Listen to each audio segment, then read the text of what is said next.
Okay, we are live. Today I'm here with Ray Alex Williams. You may know him from YouTube, Twitter, and from the place that I ran into him most recently was on Benjamin Boyce's YouTube channel, where he was interviewed for, I think, over an hour about his journey as a former leftist, autogynephile, calls himself an autogynephile, turned trans woman, and then eventually detransitioned, and now I believe calls himself a conservative liberal of some type. Definitely no longer a leftist. Definitely no longer a leftist, and also found Christ. And so these topics are all of them have been really interesting to me in my life. Again, I've been very political throughout my entire life. I am an Orthodox Trotskyist myself. I was even a member of the International Marxist Tendency for about 3 years. And so I'm kind of a little bit of a trained Marxist. Can still consider myself the leftist, but I found myself agreeing with a lot of the positions that Ray was espousing as a conservative, a liberal, and a Christian. And yeah, so I figured we had a lot to talk about today. So why don't you introduce yourself and give us the rundown of this wild story of your life? Yeah, thanks. Yeah, just a couple caveats there. I mean, I wouldn't say I'm like a former autogynephile. I'd say it's like a Right. sort of like an innate disposition or tendency within myself, sort of like a psychological patterning of some kind that I sort of still struggle with to this day. And even since I did that interview with Benjamin Boyce, I sort of, uh, changed my mind in some respects, or had some changes of hearts. I think, maybe the conservatism has softened a little bit or evolved in some respects because, sort of like the predominant, narrative of the past like 6 months to the past year, since I detransitioned, it's just been continual change in my worldview and perspective. So I wouldn't say I have settled into any sort of like, political dogma or settled belief system. I feel like every week my mind is changing in Hey, regards to that's exciting. some big political worldviews. So, and actually, I'm excited to talk to you about being a socialist. Because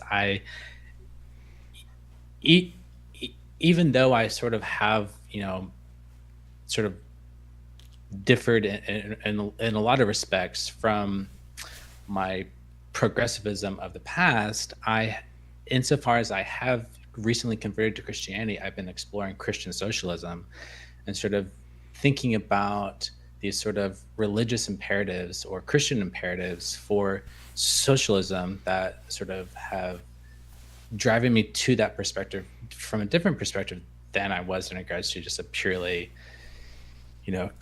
classical liberal perspective.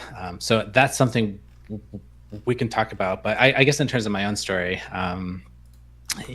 so I grew up conservative. I grew up Southern Baptist, homeschooled, the like whole shebang, young Earth creationist, all that stuff. So pretty sheltered life growing up. Um, I, of course, as someone who has autogynephilia, I struggle with that as like a young boy. For those who don't know what that is, it is the sexual attraction to the idea of oneself as a woman. It kind of manifests in different ways. It For some people, it takes on a more anatomical perspective, such that you grow to dislike, for example, your genitals in some respect, and that motivates a desire for bottom surgeries or different types of surgeries. But for me, it was mostly um, clothing based. So it's sort of a fetishistic, arousal in regards to like women's clothing. That's kind of what I grew up with. So I identified as a crossdresser for like a long time. I engaged in cross-dressing behavior for since like a very young boy. And then as I got into my 20s, that sort of continued to escalate, and it led to a gender transition such that I eventually got on hormones, identified as a trans woman, for 8 years. And then last year I detransitioned, got off the hormones, and now I identify back with my natal sex, birth sex, identify as a man. So that's been a whole interesting journey. And along with that, relevant to the recent Christian stuff, even though I grew up Christian, I deconverted in high school, was a hardcore atheist. Like materialist, physicalist, didn't believe in consciousness, just like atoms in the void. That was like my metaphysics. It was a very austere ontology in regards to what actually exists in this universe, and value nihilist, and huge fan of Nietzsche and all these things. And and I went to grad school. I have degrees in philosophy. I went to a philosophy PhD program. So I've been studying philosophy for a while, and transitioned in grad school. Never finished the PhD, eventually dropped out, went into the corporate world. I'm in technology now. I don't know. So that's kind of my life in a nutshell. I don't know where you want to start from there. Or is there anything you want to like zoom in on? Or, I think, the topics you mentioned at the beginning are, there's a lot of things to discuss. So I'm kind of curious where your interest lies. So one of the things I don't think you mentioned too much just now was you had described previously your journey into progressive politics, or what you saw as leftism, with social justice warrior stuff, postmodernism, post-structuralism, and I think you called it critical social justice theory. Yes. That we'll get to that in a second, but that's definitely something I want to get into, because I went to university too. I've been introduced to all these ideas, so that'll be good to chat about. But first, the autogynephilia thing. This is something that people on the left, or Democrats, let's call them, often they don't like this term. And especially the genderists, the gender ideologues, often, some of them admit that it's a real thing, or some of them will acknowledge that, but a lot of them will try to argue that this has been debunked. There's no such thing. It's bad. It's bad based on bad studies, bad science. What's your response to that? Okay, so there's been a number of transgender activists. For example, Julia Serrano, who wrote the book Whooping Girl. She's a famous trans woman who has written extensively trying to debunk the theory of autogynephilia. And there's kind of two ways to debunk it and show that it's pseudoscientific. One is to show that actually females, cis women, like they show this pattern of arousal in response to the thought of themselves, as women as well. So they'll just say like this arousal pattern in regards to, for example, putting on women's underwear and getting arousal at that, that's like a normal female sexual thing. So they'll say like, yes, like trans women experience this, but that's normal for females, which just goes to show that that trans women are just like normal women. However, there's reasons to be skeptical of that interpretation, because for one, that data in regards to showing that females, natal females show this arousal pattern, that's based on very limited survey data, and the survey questions that were asked in regards to whether or not females show this pattern of arousal in regards to, for example, do you get aroused at the idea of yourself? Well, if you really dig into that data, the sort of typical female pattern is connected to females will get aroused when they're getting ready for a date. So it's arousal looking at themselves in the mirror, but it's arousal in anticipation of a date or sex, with their partner. So, but it's not necessarily with the autogynephilia, it's not necessarily connected to like anything regards to other-oriented sexuality, because that's the key thing about autogynephilia. It's incredibly internally oriented. It's sexuality, but it's inverted inwards, such that, for example, even if the trans woman is not getting ready for a date, not anticipating any such sexual activity whatsoever, they can be shaving their legs or putting on, doing things that are very mundane in the daily life of a regular woman. And then they experience that arousal pattern kind of independently of its association with sexual activity. So that's where the difference comes apart in regards to these arousal patterns, because the sort of autogynephile will experience arousal in mundane contexts that are not normal for women. So I would want to challenge that data. The other aspect in regards to the way trans activists will try and debunk this is they'll say things like, well, they have a different theory in regards to what's causing this fetishistic behavior. They'll say that the fetishistic behavior is caused by a repressed gender identity, whereas the autogynephilia theory says that it's the erotic aspect that causes the gender dysphoria. It causes the development of the subsequent gender identity. Whereas the trans activists, they will admit to the same data, because it is very common for trans women to ask questions like, is it just a fetish? If you just go on Reddit or just search the internet and you just type in like, is it a fetish? Like, Yeah. it's incredibly common for trans women who are exclusively or who are not exclusively attracted to men to ask that question prior to transition, to have this doubt. Well, am I trans or is it just a fetish? This is a very common question.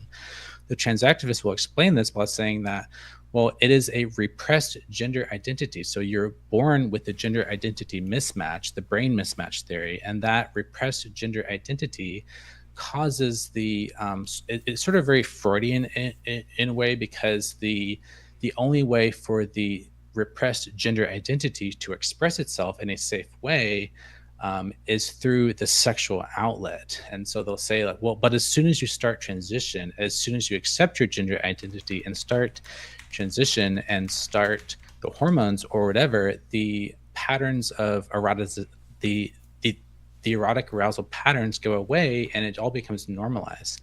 But that doesn't contradict the autogynephilia theory, because the autogynephilia theory just talks about the origins of the desire for transition, not necessarily saying that you experience that arousal pattern for the rest of your life. Because, for example, when I, started dressing in women's clothing all the time, which is called going full time, when you're doing that all the time, it becomes normalized. It loses its sort of erotic appeal. It becomes sort of, you get habituated to that stimulus, and then you go on the hormones.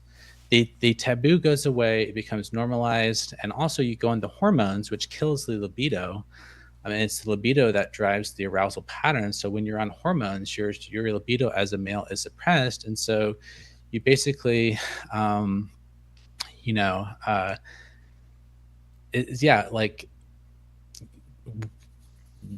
when I was like several years into my transition, I was just living a normal life, but that doesn't like debunk the theory, because it's about the origins of this, not necessarily the continual display of that arousal pattern through the course of the entire transition. So the erotic idea of oneself gets sublimated into a kind of like romantic idealization, which fuels the creation of the identity. So long story short, the trans activists will sort of admit to the same pattern of data in regards to this fetishistic arousal pattern being an antecedent to transition, but they'll just have a different sort of explanation in regards to it. So they often don't deny the data.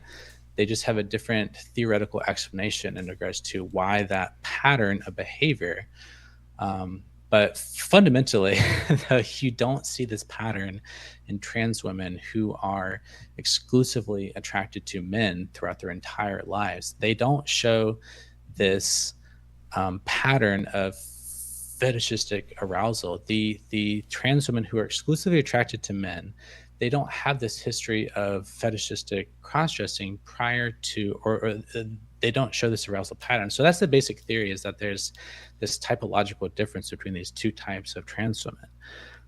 And then the other thing the trans activists will say is that, well, it's not a unifying theory because it doesn't explain transgender identity between females and males. So they'll say, well, it doesn't account for the ways in which trans men, the female to male, it doesn't explain that. So it's not a universalizing theory because it's only focused on trans women. So they just don't like that aspect because they prefer a more universal theory, which is that gender identity theory explains the reason for transition for both trans men and trans women. So they prefer that universalistic theory. But that's like another complicated issue in regards to the, They don't want to accept that what we think of as transgenderism today is actually several different things at once being called under one thing, under one umbrella. Right. And partly I think there's a political motivation for that, insofar as, and this makes good political sense, insofar as you want to sort of coalesce everything under a single political group to, have a broader voice, like broader political power. But if you sort of tease apart that, what we call the transgender phenomenon is actually distinct phenomena. So the reasons why, trans or like trans women transition is different from the reason why trans men transition. And also even within that, there's all kinds of differences, particularly with like, non-binary. There's, now trans, that doesn't necessarily mean transsexual and having dysphoria and hatred of your body and wanting to take hormones and surgery. It's become like, you don't, there's debate within the trans community about whether you even need gender dysphoria in order to count as trans. So there's debate about, is transness a medical condition or is it a identity thing? What are the necessary conditions for even being trans? There's debate within the trans community about what it even means to be trans. So yeah, there's a lot of different things because arguably a young female teenager who is adopting a non-binary identity is very different from a trans woman who really hates her penis and like wants to get bottom surgery. Like those are like two different phenomena. But they lump them all together into a single thing that is caused by this mismatched gender identity. Okay, so one possible, you can tell me if this is a stick in the spoke of the wheel here of this argument. Sometimes people will bring up, especially gay men, will bring up what they call autoandrophiles, which is where gay men will complain about what their dating apps, Grindr, will be not full, but they'll keep popping up with trans men, so females attracted to the opposite sex, females trying to have sex with gay men.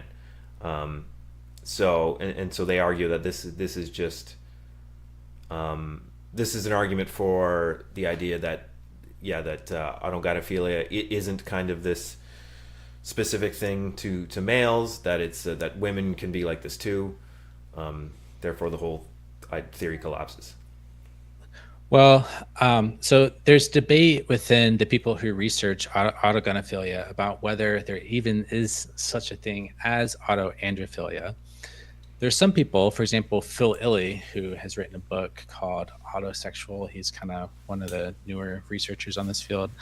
He definitely thinks that, based on his research, that autoandrophilia is definitely a thing. And one of these examples is a thing like these young female transmasculines who are really into, like, I think it's called like yaoi. It's like this sort of like, it's like a gay male anime type stuff, or I don't know, something like that, where it's sort of a romanticization of the of the gay male lifestyle, and they want to emulate that. But sort of the more old school researchers in this field, they deny that it is a phenomenon, because they'll say that autogynephilia necessarily depends on that sort of paraphilic fetishistic mindset, and they'll say that that paraphilic dimension is incredibly rare in females, and so it's not really the same thing. Whereas what Phil Illy would say is that the autoandrophilia is, and I've heard other people who are trans men who self-identify as autoandrophiles. So there are actually some trans men who self-identify, who see the validity of that description in their own behavior, but they'll say that because the paraphilic fetishistic dimension doesn't manifest the same in the female mind, the same as the male mind, they'll say that the sort of attraction to yourself as the opposite sex, it sort of doesn't have the same paraphilic fetishistic dimension. It takes on more of a romantic conception rather than a sort of fetishistic. So it is a sort of attraction to oneself. It's just that the nature of that attraction to oneself, that auto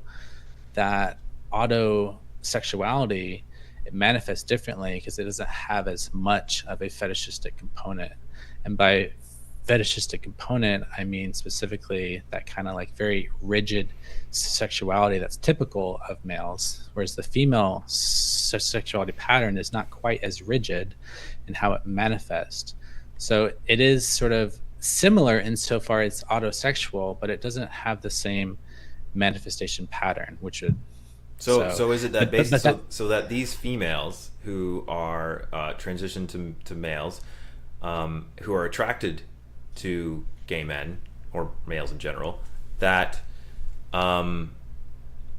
they're not looking in the mirror as men and getting turned on and diddling themselves is basically what you're saying. The same way that autogynephiles tend to. I mean, some of them are, though, because if you look at Phil Illy's research, he talks about this one famous trans man, Lou Sullivan, who talks about putting on Levi jeans and getting, aroused and masturbating in Levi jeans because the idea of like masculine clothing was a huge turn on. But there's a question of like, so people will say that paraphilic sexuality is rare in females, but there's a big difference between saying it's rare versus non-existent, and that's where I think the issue is, because you can admit that it is more rare in females to have that paraphilic dimension to your sexuality versus saying it's impossible to exist in females. And there are these rare cases, these case studies that Phil Illy has found. But the other thing to think about is the motivations in the trans men. It might possibly related to the fact that insofar as you're a young female, you're influenced by misogyny and sexism, and you might, have a sort of internalized misogyny such that, you might not, the sort of power dynamics of heterosexuality and that sort of like normative heterosexuality are a detractor. So you idealize the gay relationship because two gay men, they're on the same playing field, they have an equality in that relationship. So the idealization of gay romance is a way to escape from the internalized misogyny insofar as recognizing the patriarchal nature of common heterosexuality in relationships, such that there's often this like power dynamic that exists such that females are expected to be submissive and subservient to the man in heterosexuality.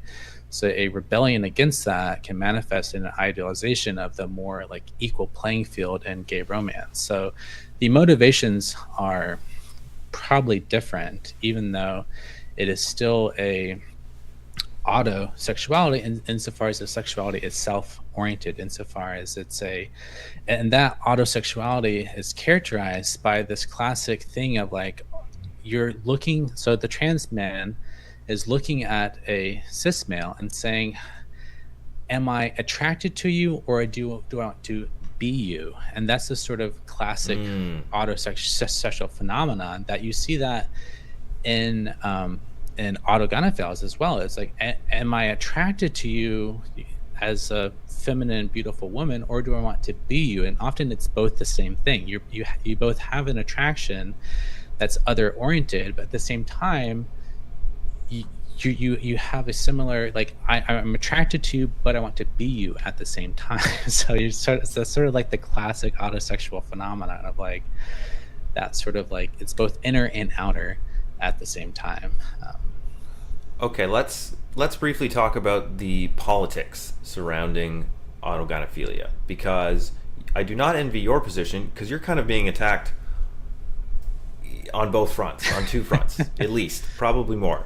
So you have the genderists, the gender ideologues, who do not, they're not fans of the concept of autogynephilia, or people coming out and saying it's a real thing, or that it represents them. And then on the other hand, you have some of the TERFs, the trans exclusive radical feminist types, who are, especially recently, are taking a really hard stance against what they see as, they see autogynephilia as like an attack on womanhood, possibly dangerous to women, dangerous to children. They don't like it being promoted in gender critical spaces. How do you respond to this kind of what are your thoughts on this position? I mean, I think you are right that it's like it's not a popular position to sort of openly identify as an autogynephile, because you're right, the sort of typical trans activists, they sort of say, oh, it's transphobic, to even talk about it, to admit that the theory might have any scientific validity is inherently transphobic, which is a whole, and that raises a separate political issue in regards to freedom of academic inquiry, in regards to a lot of the scientists who have studied this. Michael Bailey, for example, like, the trans activists tried to destroy his scientific career, and they try and basically say that you cannot research this because the hypothesis is inherently transphobic. So it's not even so. There's a question of academic freedom and free speech in regards to, do we allow as a society to scientifically pose hypotheses that may have conclusions that are not politically correct? So that's one separate issue. And then on the flip side, you're right, the sort of gender critical position is, they really want to see this as pure deviancy, and that, we ought to shame and really sort of like, see all AGP as, this dangerous perversion. And they really emphasize the fact that it's this fetish, it's this paraphilia, and it's dangerous, and these men are like perverts, and all this sort of stuff, and they really sort of demonize it, such that they don't think it's possible to be a normal, well-adjusted member of society and have AGP. And it's complicated by the fact that most of the bad apples that you see in the news in regards to, trans women who are acting perversely, and connected to these, like, and there are actually a lot of examples of these trans women, bad apples, who are acting perversely, acting out their fetishes in very messed up ways. For example, there's all these, videos out there that go viral about, some trans woman walks into the women's bathroom, and this person has like an erection or something, and it's like, and it's like obviously just very bad behavior. And so, but at the same time, I actually believe that because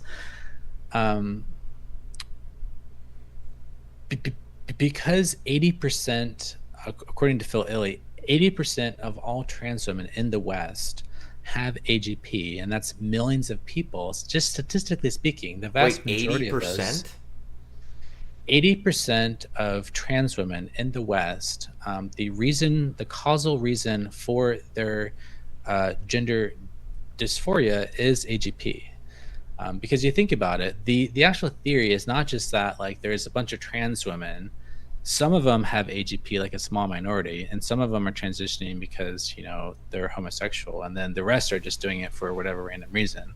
The actual theory is that given that amongst the population of trans women, 80% are non-exclusively attracted to men, which is they're asexual, bisexual, or heterosexual. That means 80% of all trans women are asexual, bisexual, or heterosexual.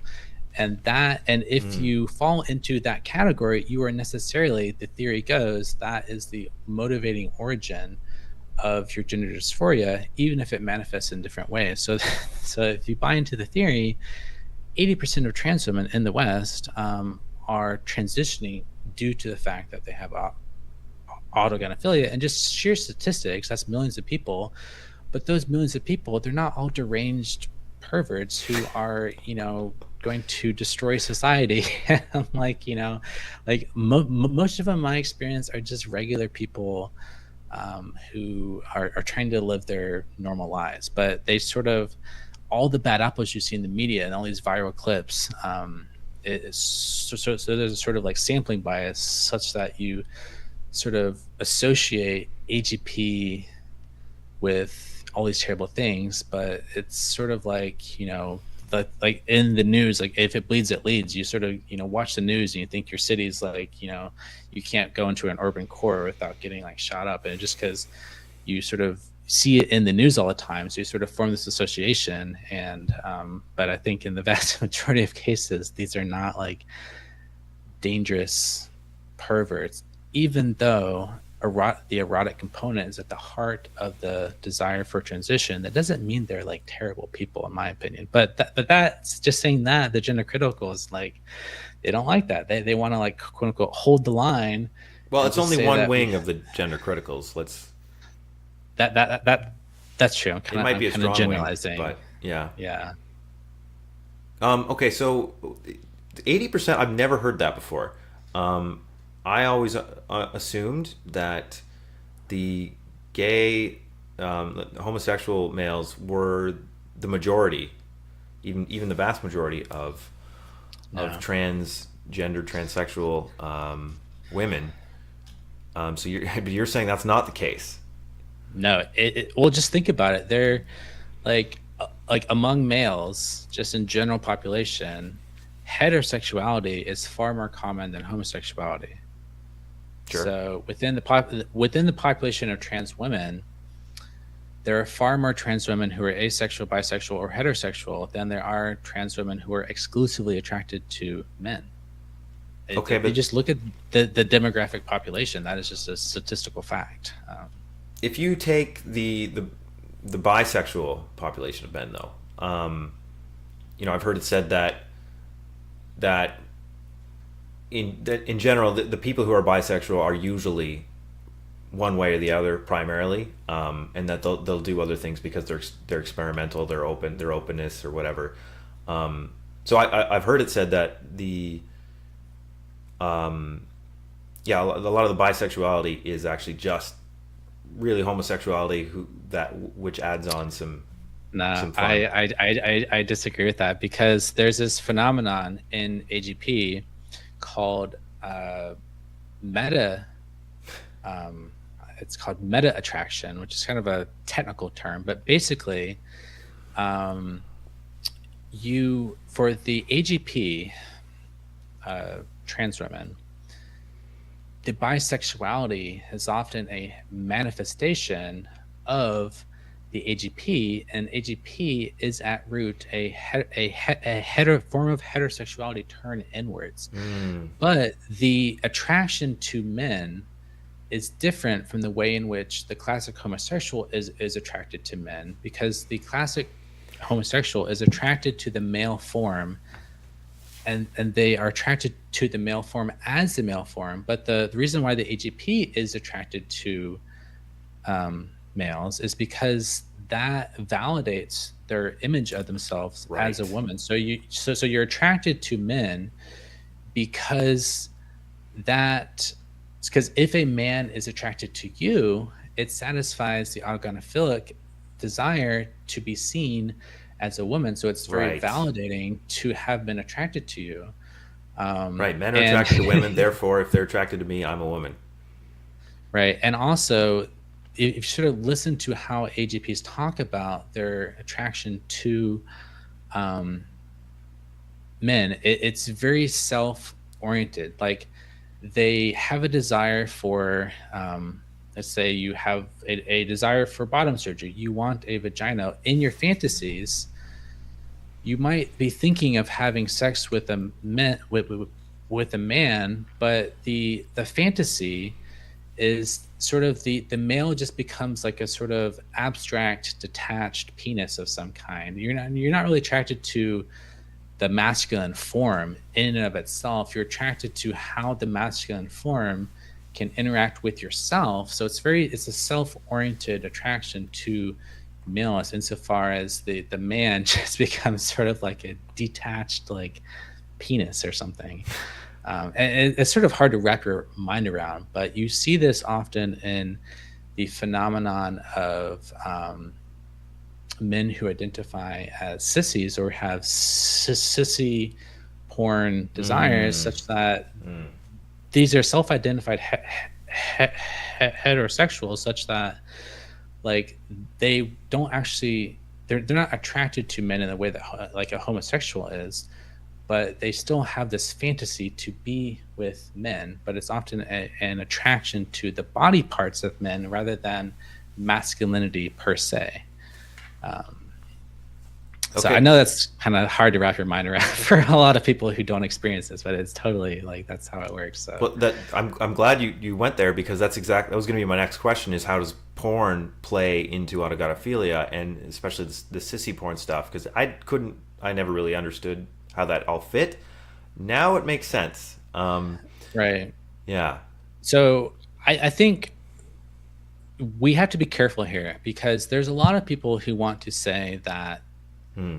you know, and a lot of the more conservative types will say like, oh, like the porn is destroying this generation of people. We got to like, ban porn because it's sort of it's causing AGP. So they'll say that porn is the cause of AGP, and if these young boys were not exposed to porn, then they wouldn't ever develop AGP. I don't think that's accurate. And from what I've seen, the primary researchers in this field, like Ray Blanchard and Michael Bailey, they don't think that's true, because the underlying innate disposition often starts in young age prior to puberty. So there's an innate component here, but it's just like all complex sexual traits, it's nature and nurture. So even if there's a nature component and it might not be caused by porn, when you get exposed to porn, it can sort of exacerbate or escalate the manifestation of the underlying disposition. So the underlying disposition is not entirely caused by the environment, because there's a nature component, but just like most phenomenon, let's say like you have schizophrenia. Well, schizophrenia has a strong genetic component, but it's often triggered by environmental factors like cannabis use. So you might have an underlying genetic predisposition for you have an underlying latency, but then there's some trigger in the environment that unlocks that underlying latency, which causes the manifestation of those symptoms in your 20s. Well, it's the same thing with AGP. You might have that underlying impulse, but you might not even be aware of it. But then let's say you're 20 years old and you stumble on Reddit and you see like trans porn or sissy porn or something, and now suddenly all these desires just get unlocked. And that's how it often works. That was what happened in my case. Like I sort of when I was cross-dressing from a young age, but when I discovered trans pornography when I was in high school, it sort of just started escalating the phenomenon, such that it kind of so it's a matter of unlocking an unlatent potentiality and escalating that, such that it sort of pushes you into and also when you see trans women porn, you sort of see like, oh wow, like I didn't know hormones were a thing. I didn't know this was even a thing. So that can kind of like the awareness of the possibility that hormones and surgeries and all these things is a technological possibility can manifest a desire for those interventions that wouldn't otherwise be there if you weren't even aware of the phenomenon Yeah. of medical intervention. Because often I've heard people say that, like, I had these feelings and confusion since a young age, but it wasn't until I met a trans person or discovered transgender people who are fully transitioned that I realized that, like, oh wow, hormones are a thing. I didn't know you could take hormones and grow boobs. So now I want to take hormones and grow boobs because I'm aware that that's a technological possibility. So I think there is a sort of like interaction between nature and nurture here that is going on. Then on that, no. So if the majority of trans women are fall under the autogynephilia umbrella, does that mean cross-dressing and drag are expressions of AGP, more or less? Not necessarily. Not necessarily. Because a lot of homosexual men, they have a sort of natural innate femininity and interest in feminine. So there's a lot of, just regular gay men who are not AGP. They just, drag is part of gay culture, and they just like enjoy, like cosmetology and makeup and fashion and, and sort of drag, but it's more theatrical. It's like a gay theater kid.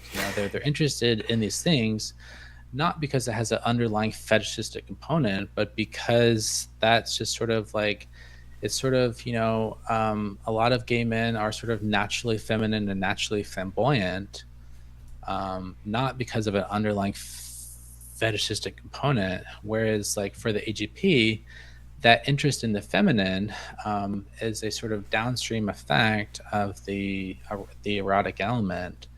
And they can kind of converge at some point, such that the behavior ends up ultimately looking identical, but it's just the underlying motivations are like different. But often, you can sort of see that, like homosexual trans women are often much more naturally feminine in their mannerisms and behavior than your sort of, than what would be considered like a stereotypical AGP male, who are also often autistic, because there is a correlation between autism and AGP in males. So that can kind of manifest differently insofar as like the mannerisms are like not quite as like naturally feminine in a lot of AGPs. But that's also changing insofar as like a lot of AGPs are transitioning at a younger and younger age, whereas it used to be that if you're AGP, you wouldn't transition till you're like 40, and so you have a lifetime of like, masculinization and like masculine socialization, such that when you're AGP and you're transitioning at 50 years old, like you're just going to not be as naturally feminine as someone who does it from a young age. But now AGP is sort of, there's more freedom in our society to transition. There's more awareness about it. So people are transitioning, even if they're AGP, from a younger and younger age. So those young AGPs like don't look all that different from like the homosexual type. So let me bring it back to autism. You brought that up. Is it that autism is more correlated with AGP, or is it that autistic children tend to not fit in with either gender, like with their peers in either gender, so they feel something's different about them, and therefore, because of their black and white thinking and the way the autistic mind tends to work, that they find this magical solution of changing genders to better fit in with the rest of the world as a potential solution to their problems? I don't think there's a lot of great research on this. I just think there is a known correlation. I don't think it's exactly known exactly why the autistic mind in a male would make it more likely to transition or to adopt a trans identity. I think, well, it seems to be true for females too. Right. Yeah. No, I think that is true. And I think part of it is just insofar as autistic people generally don't put as much stock in social norms. Um, and so they like just don't naturally like conform to social norms in the same way that a holistic person would. So if there's a strong social norm against gender non-conforming behavior, the autistic person is not likely to care about. They'll say like, oh, like it's irrational to think that males can't wear dresses because that's just an arbitrary social convention. So autistic people are much more likely to see the rules of society as arbitrary and irrational. And so they're not going to be put off by those social conventions to say like males can't wear dresses. So I think that kind of naturally make it more likely, if you do have these underlying dispositions to desire to cross dress, those social norms aren't going to be an obstacle to you engaging in that desire. Whereas I think for a non-autistic person who has that desire, they might be they might repress it their entire life because they're much more you know uh, uh, you know constrained by social norms. Then this is why you get people who repress their transgender desires their entire life, who never manifest any inner femininity, because they just like don't want to violate social norms. So you kind of have to be a little bit of a social iconoclast to transition in some respects, just because there's such a strong social norm against any gender nonconformity, particularly in males. I think in females it's less police. It's much more socially acceptable for a girl to wear masculine clothing than it is for a male to show any signs of femininity. I suppose you could argue though that in the last 5 to 10 years, especially though, a lot of that has changed, especially online, but in the education system, in particular, uh, you know, the the taboo against gender nonconformity and the acceptance of the promotion of kind of gender ideology has kind of turned that around. Yeah, I'd say that's roughly true, particularly with the internet, because now there's so many opportunities for what I would call, for lack of a better term, digital cross-dressing. Like Yeah. if you're a young boy, you can play a video game as a female character. You can go on Discord and put on like a voice changer on your mic and or adopt like a digital persona as the opposite sex, and you can sort of explore your gender online in ways that were never possible prior to the advent of digital technology. So now there's all these online spaces, Discord, Reddit, Twitter, and you can sort of like really, and in the spaces there's a sort of burgeoning what I would call femboy culture or trans culture. You sort of see this all over Reddit, see it on Twitter. It's very, and there's a whole culture in regards to this. So in that respect, there is more social acceptability of gender nonconformity insofar as you can do this online and like not really suffer the typical consequences of being bullied for being a sissy. But I'm so far removed from like the social realities of what it likes to be like a young person in high school, so I really don't know. My sense is that like young sissies are still getting bullied in high school or middle school for being sissies. I still think it's true that femininity in males is heavily policed. That's just sort of my general assumption. I think that's still Yeah. I think that's still true for sure. Yeah. Okay, let's let's move on to the kind of politics and philosophy side of this chat. Unless was there anything else, like any closing thoughts about No, gender I think autogynephilia? I think I covered that topic pretty thoroughly. So yeah, I'm like happy to move on. Okay, good.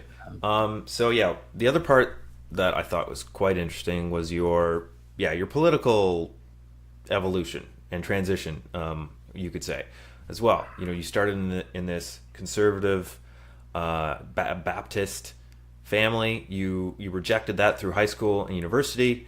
You got into atheism.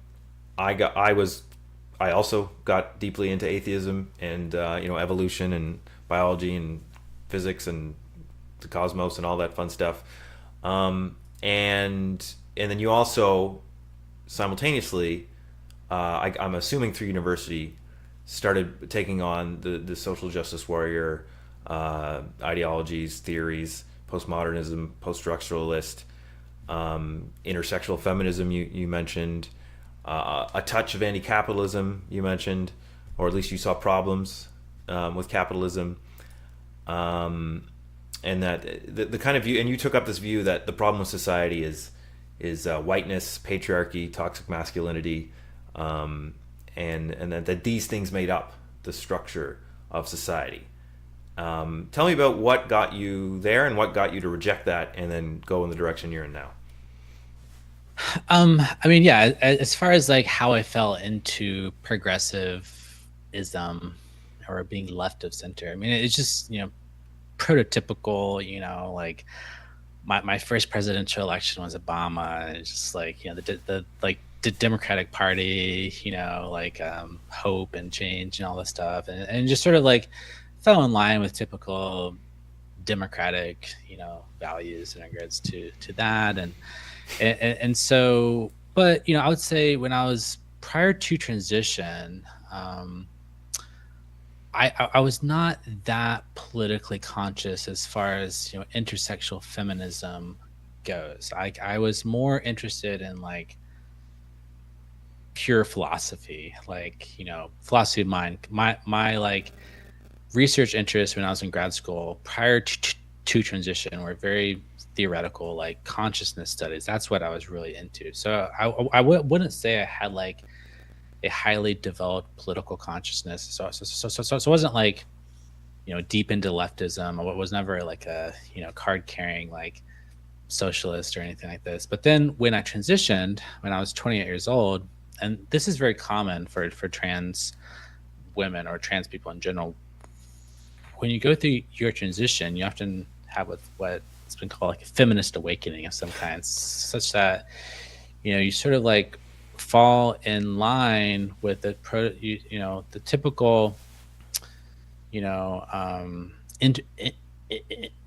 intersectional feminist approach, which is very much. I mean, it's kind of there's a lot of related ideas that are kind of all lumped together, but it's this idea that there's like these axes of oppression. You can sort of like analyze your oppression based on like your identity politics. So like you have to check your privilege. There's cis privilege and white privilege and ableist privilege, and it's usually looking through identity politics and the structures of what's wrong in society through the lens of these like matrices of oppression. So when I started identifying as trans, I started reading like people like the trans feminists, which is all about analyzing cis normativity and like transphobia at a structural systemic level. And once you go down to that, you sort of like have a subsequent awakening in regards to cis normativity is structurally identical to in how it's analyzed in terms of like white supremacy. So it's like cis supremacy and white supremacy, they sort of function in this philosophical analysis very similarly. Same thing with like skinny privilege or able privilege. It's there's all these ways, or and so that was sort of like my political like awakening was in regards to this. And I just became, and then sort of as a good intersectional feminist, that sort of correlated with a certain anti-capitalism as well, because sort of depending on who you ask, like the root problem of society is either like patriarchy or white supremacy or capitalism, or or like white supremacy like causes patriarchy, which causes capitalism, or it's like patriarchy causes white supremacy, which causes capitalism. There's like an order of operations here in terms of like what's like the root cause of what's wrong with everything in society. And so that was very influential to me, and I got involved in like I was in like DSA for a little bit and things like this, Really? but I never was really became super hardcore socialist, because I used to always get in debates with like my socialist friends about whether like for example like what whether Marxism is a science, or whether capitalism is like doomed to fail, or whether like technology will like save it in some respects. I used to get in all these debates with my socialist friends about whether capitalism was like necessarily going to implode on itself as some kind of like dialectical necessity that's like baked into the structure of it, or whether there's just like a contingent fact that it might fail, but it's not, where that difference between whether it's like necessarily going to fail, or whether or it just might possibly fail, and debates like that.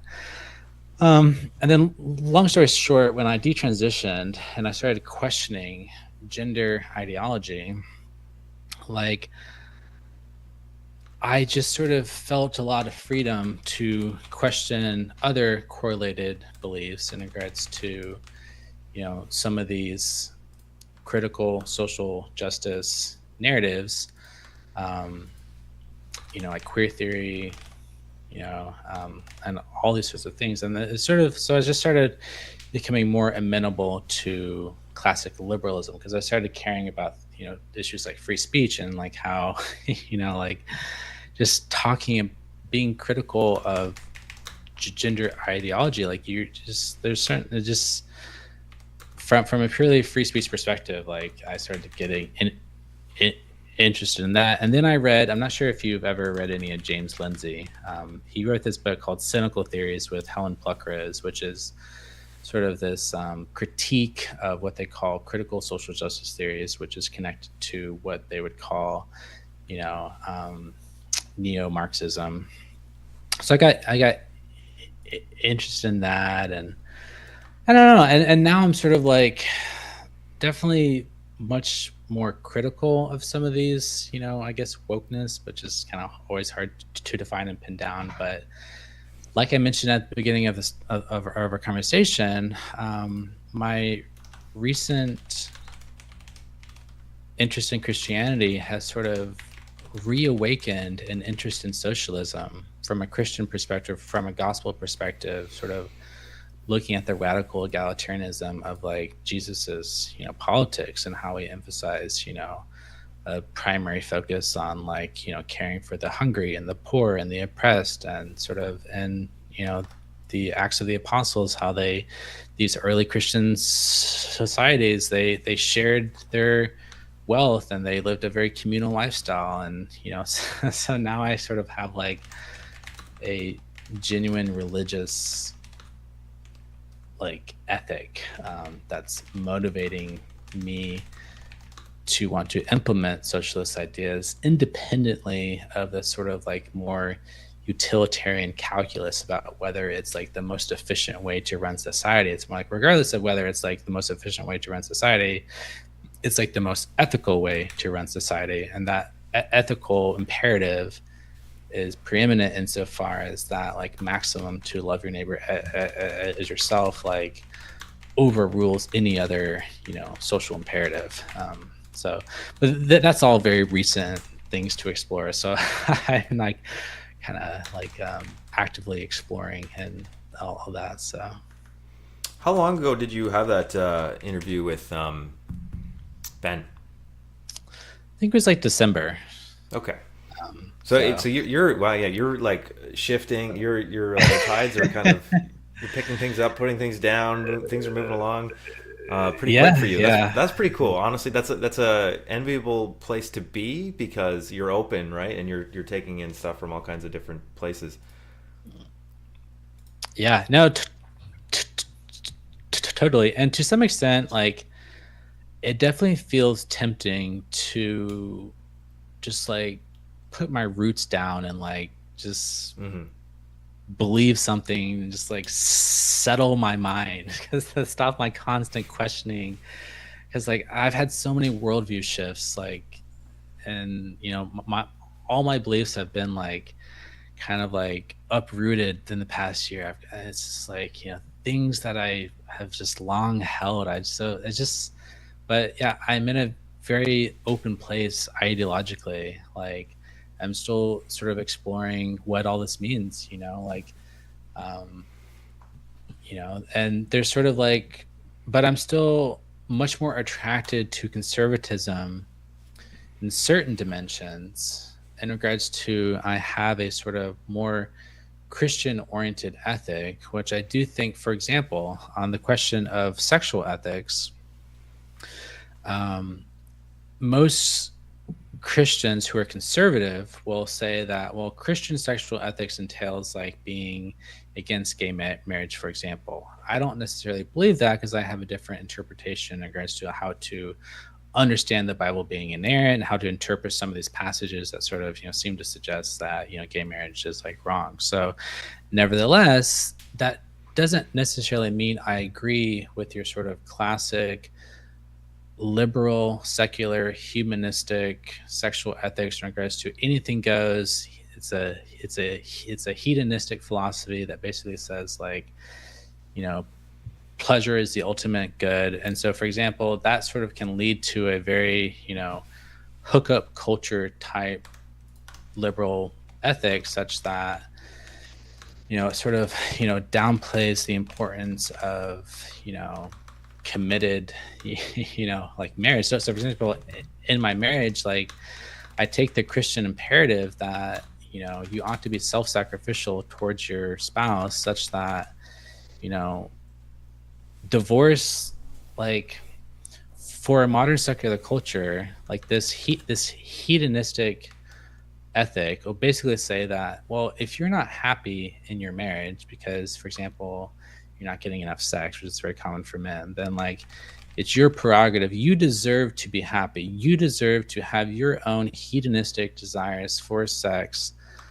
satisfied, such that you can just like divorce your wife. You don't have to self-sacrifice, such that you sort of orient your sexual ethic in regards to um, your own me. It's a me-centered marriage. It's a me marriage, such that if I'm not being personally satisfied in my own personal happiness, then I have a right to divorce my wife and go look for my personal sexual satisfaction. And like for me, the Christian ethic sort of argues against that and emphasizes self-sacrifice for the good of the marriage itself.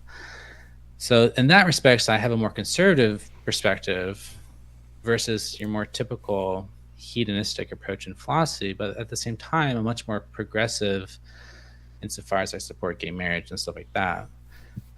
Which is a different question from like people lump progressive Christianity with like being pro-trans and all these gender ideological questions. So I have to like, so I'm kind of in a weird place where like the conservatives are like anti-trans, anti-gay, whereas like I'm pro gay marriage, but I have a much more nuanced perspective on trans rights because I think there's like more complicated ethical questions. So you have to kind of, so I'm like progressive on some things and conservative on some things, and I'm really sort of exploring what it all means. And Well, I find that since, I thought of myself as a Marxist for a long time. I mean, my dad was a former Trotskyist, turned kind of more social democrat.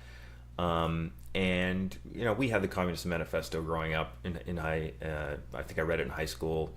And in university, we came across Marx a little bit, although most of the stuff we were learning were these kind of petty bourgeois, postmodern and post-structuralist ideas. Not, yeah, Marx was not kind of really a strong theme in university. But anyway, since I kind of uh, got a lot stronger in my Marxism, and even joined a Marxist organization for a few years. Um, Now I forget where I was going with that. Um, yeah, I find it a lot easier to navigate these issues, right? Abortion, gay marriage, um, all these transgenderism, all these issues kind of fit a lot easier into a worldview where you don't have to parse out, all right, what's the progressive view, what's the conservative view. Um, when you start thinking in terms of material conditions and just the how society flows dialectically from one stage to the next and how it's moving. Um, you mentioned earlier, like, will capitalism fail, and you were arguing with your buddies about that in the DSA. And a lot of Marxists today actually will say that it won't fail necessarily. It has to be overthrown, and then it won't fail on its own. Personally, but however, they will argue that there is no such thing as kind of an equilibrium under capitalism. You can't have you can never really achieve a state without of capitalism that won't have this result in the class struggle having its ebbs and flows, and won't generate crises. Now, if you want to look into that, I would suggest Rosa Luxemburg's Reform or Revolution. That's a really good one.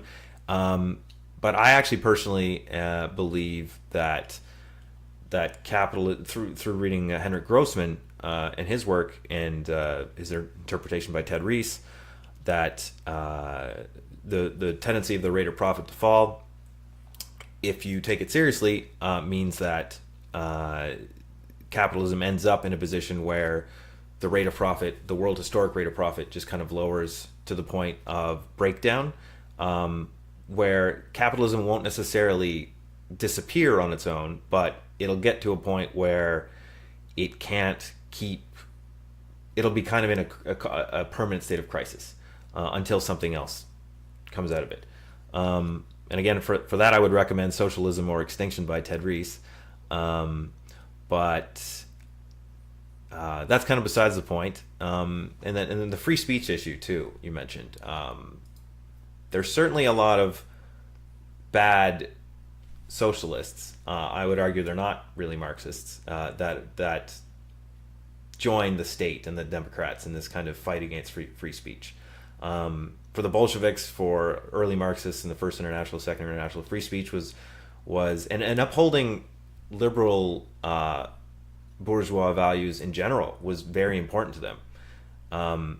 They saw socialism and through the Marxist critique of socialism as the way to actually get bourgeois society or society to realize the failed promises of liberalism. They saw bourgeois society and its connection to capitalism as making it impossible for these values to be realized. Free speech, free assembly, the pursuit of happiness for all, because of how an industrial society manifests. And so and all the things you mentioned earlier that you got into, feminism, intersectionality, postmodernism, post-structuralism, these are all, rejection of meta narratives. You mentioned that they're kind of, this worldview has no objective truth, and that there's the only competing political narratives. That only there's competing political narratives and power structures. Well, this is the opposite of Marxism. Marxism rejects all of that, and so the connection that James Lindsay and Jordan Peterson that they like to make is they go through this, they did this sleight of hand where the oppressor-oppressed dynamic was somehow shifted for reasons in the 50s and 60s or whatever to identity politics, to all these other things. But the funny thing about so the oppressor-oppressed thing, if you read any amount of Marx, he mentions it basically once ever in the very beginning of the Communist Manifesto, and I don't think ever again. And Marx obviously was not the first thinker to notice that there were oppressed people in society and there were oppressing people in society. Really, there's no seed in Marxism for this kind of duality and this idea. Now,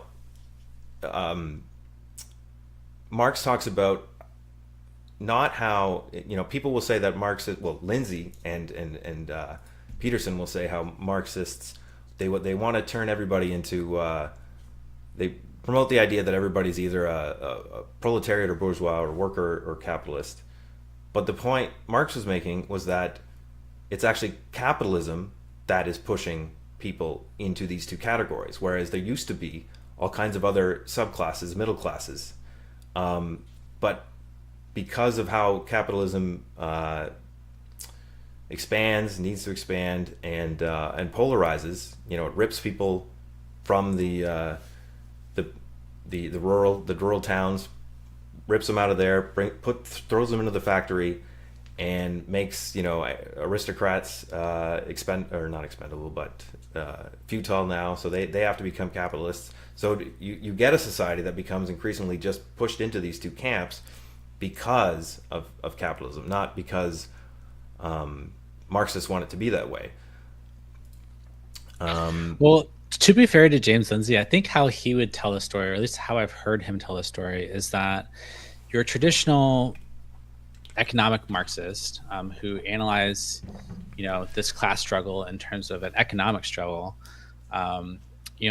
that sort of classical Marxist tradition predicted a sort of revolution in these, more advanced societies of like capitalism. But because that revolution, the decades were going on and that revolution wasn't happening in these advanced societies, they, sort of had to posit a theoretical reason as for why these advanced societies were not, sort of naturally, spontaneously engaging in revolution. And the idea was that there's some ideological or cultural apparatus that is preventing people from spontaneously engaging in that revolution. And so in order to get the proletariat to engage in that revolution, you have to first sort of tackle these cultural, ideological ideas that are making people basically like too happy in these advanced liberal societies. And so this is why you have to raise up class consciousness in some way. And so you have to start, using these identity politics to basically first implant a sort of like cultural revolution or an ideological revolution. And it's only once you tackle these ideas. So for example, maybe it's like, so you have to first tackle like racism, for example. And once you tackle racism or get engaged in these identity politics, and eventually it became like not just racism, but then it became like queer theory and now trans theory and like all these different identity struggles. You have to sort of tackle that ideologically. And once you get that ideological revolution in regards to raising that critical consciousness in regards to those sort of struggles, so it's not just economic struggle, it's like, it's a struggle amongst like, or the feminist struggle. So that's kind of why, the Marxist tradition sort of evolved from that traditional focus on the economic class struggle to these identity issues, is because they had to posit a theoretical reason for why the revolution never took place in these advanced societies. So, and then, I'm not an expert on this at all. So just like that. And that's kind of my understanding of like how the Frankfurt School sort of oriented things in regards to that focus on these like cultural, ideological phenomenon, to like focus at the level of ideology as the reason why revolution isn't happening. So if you want to have a revolution, if you want to, seize the means of production, you have to first focus on these identity issues, because that's the thing that's preventing people from recognizing the fact that like, hey, I'm in this liberal society, actually things are pretty great. Well, the reason why they think everything's pretty great is because they've been duped by this false consciousness in regards to these identity struggles. If they had proper critical consciousness of these identity issues, then that will pave the way to the sort of classical economic revolution. That's kind of my understanding of what Lindsay's telling of the narrative is, as far as like where this neo-Marxist tradition came out of. I'm not sure. I'm really curious, like your perspective on whether you like agree with that like narrative or not. Right. So I mean, I've read some of the Frankfurt School theorists, and I've also read many of the kind of post-structuralist and postmodern theorists that kind of came after. Now, Lindsay and Peterson will say there's a kind of a straight thread from Marx to Lenin to Trotsky to the Frankfurt School to Foucault, and I would say that at best the Frankfurt School, yeah, they still held on to their Marx elements of Marxism for sure, and that period was represented kind of a historical regression in general. You're right. A lot of what they were arguing was, trying to explain away why the world revolution, did not happen. I think that the answer to that is pretty simple. It's a question of leadership. This was Trotsky's position the whole time. Bad leadership is gonna. If there's bad leadership, if there's no good leadership, then the working classes, they'll look around, and they're not going to spontaneously create a movement out of nothing and do the revolution themselves. There's always going to be kind of a layer of people who are dedicated to this kind of stuff, and whether it's in parties or intellectuals, there was not really any good leadership around. In fact, the leadership kept betraying. Germany in 1918 through 1923 was a great example. The socialist leadership, they ended up hiring the Nazis, fascists, to kill the leaders of the Rosa Luxemburg and Karl Liebknecht. So there was a lot of betrayal among the so-called socialist leadership all through the 20th century, basically starting with Stalin and Stalinism.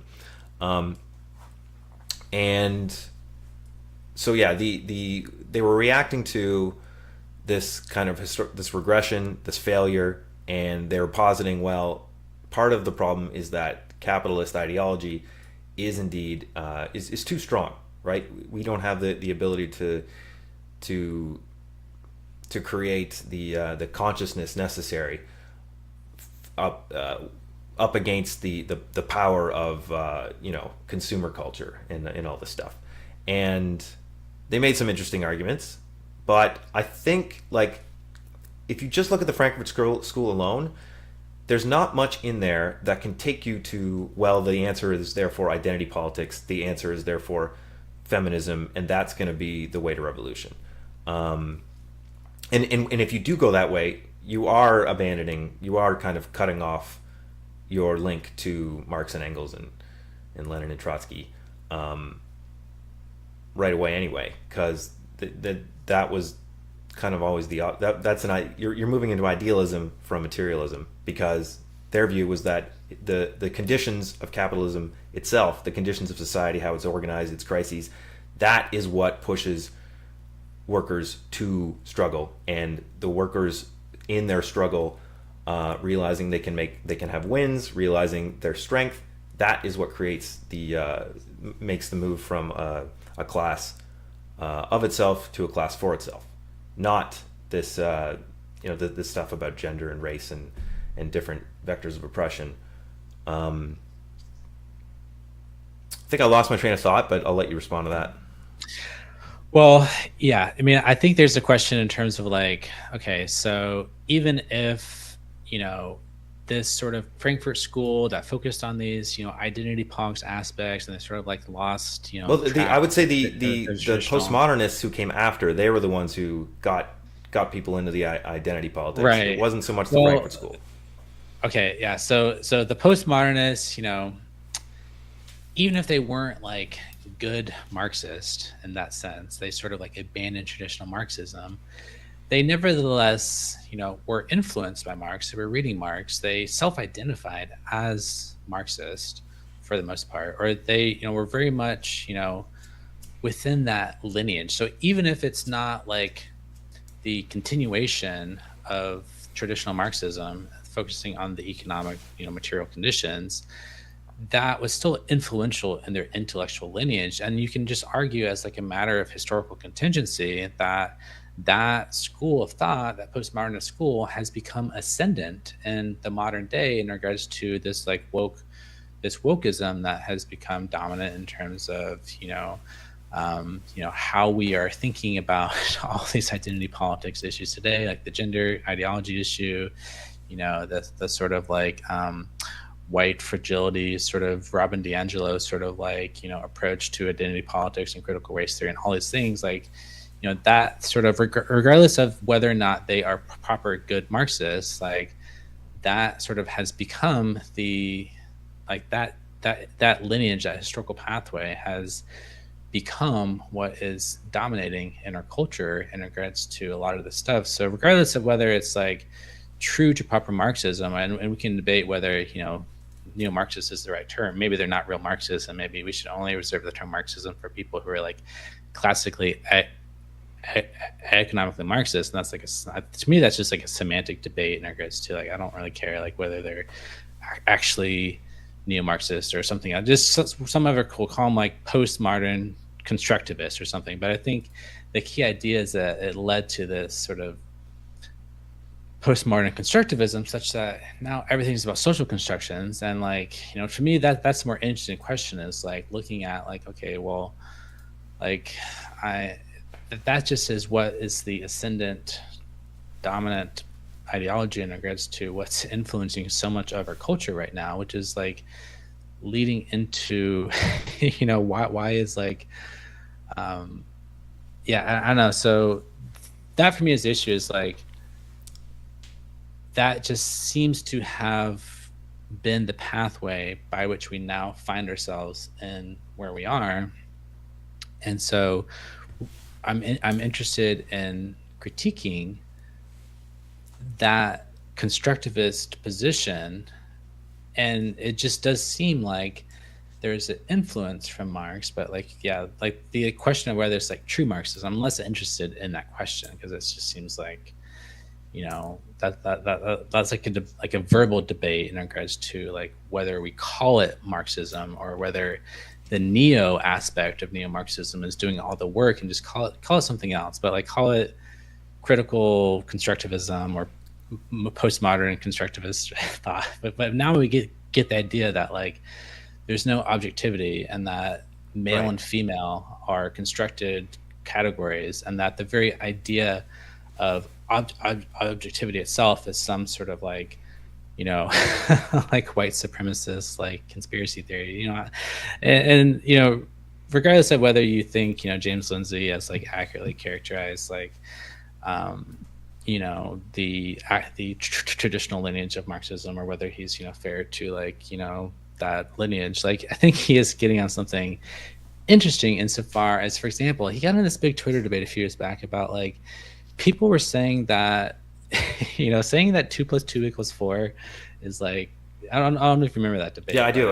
Like, this big thing is like, to me that's just like so interesting, even from a purely sociological perspective in regards to like how did we arrive sociologically at a place where thinking that 2 + 2 = 4 is somehow like predictive of whether or not you're like a white supremacist. It's just like, and like the idea that objectivity itself in epistemology, and that's where I'm interested in, is that like epistemological debate about whether the notion of objectivity itself is somehow problematic, and whether we need to like, and that has so many downstream ramifications. There's just like the sports issue, like this is having like real impacts in our society in regards to these actual concrete policies that are influencing our society. And people can say, oh, like it's not like a big deal because there's not that many trans people in sports, so we're like focusing on this, to the detriment. There's more important things to worry about because there's only like, a handful of trans athletes, so it's like not a big issue. But for me, it's the principle of the fact in regards to like this trans sports issue is illustrating the principle in regards to these epistemological concerns in regards to like we are losing grip on our ability to develop objective epistemology. And to me, that's the bigger issue, not like the actual like, like impact of these handful of like people. Even though I would say that like, females are definitely impacted by this. The people who experience this, like, they're definitely experiencing this. So I don't want to like dismiss it as like entirely irrelevant just because there's only like a handful of cases. But I'm more interested in that like broader, illustration of like what does this constructivist position illustrate about where we are politically and sociologically and philosophically. Okay, yeah. I mean, the transgender ideology is a good example of what I was trying to get at, was that it's not that they're not doing Marxism right. It's that this stuff is an explicit rejection of materialism, of dialectical materialism, and Marxism specifically. The rejection of meta narratives, that the no objective truth, which you just mentioned. This is all idealism. This is like philosophically, these are like about as split as you could get, and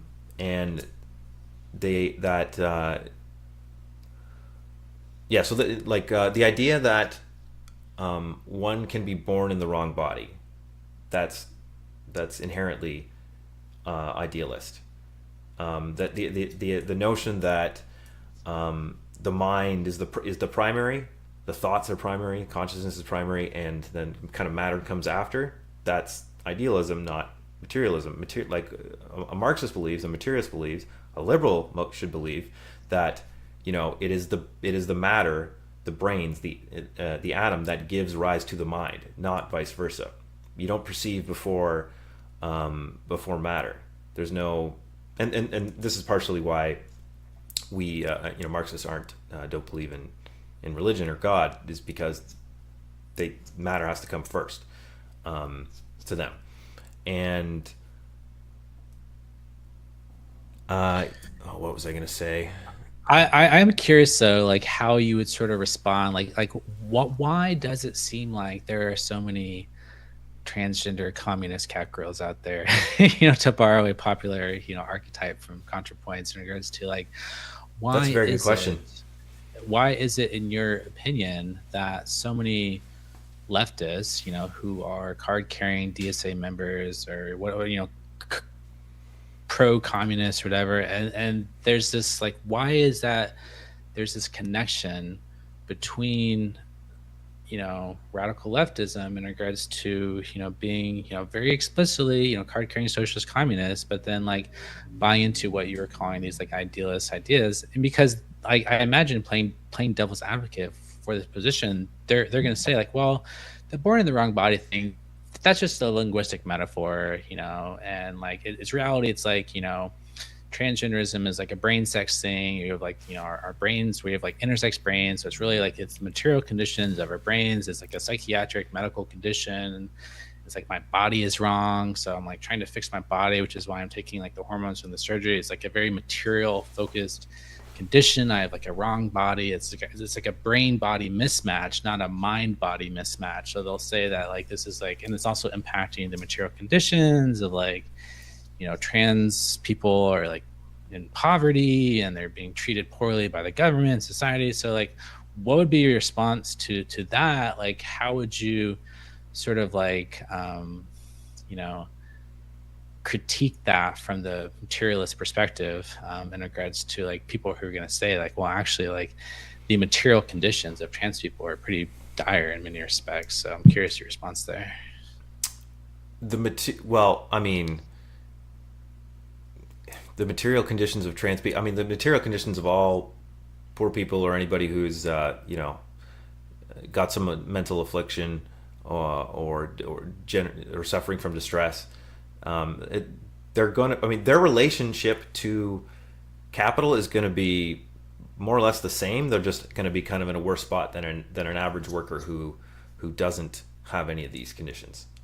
So, a trans person to a Marxist is just as potentially useful to the movement as anyone else, if they don't bring with them these idealist or identity politics ideas. I mean, I would say that if you want good critiques of identity politics, of gender ideology, postmodernism, post-structuralism, you're not going to get better ones than from the Marxists.